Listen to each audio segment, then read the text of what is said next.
اشداء علی الکفار رحماء بینهم.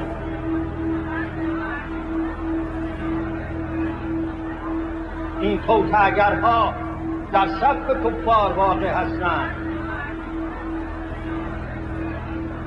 این توطئه‌گرهای در کردستان و غیر اون در صف کفار هستند.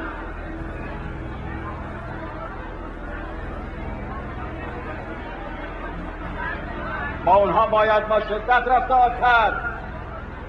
دولت با شدت رفتار کند، ژاندارمری با شدت رفتار کند، ارتش با شدت رفتار کند.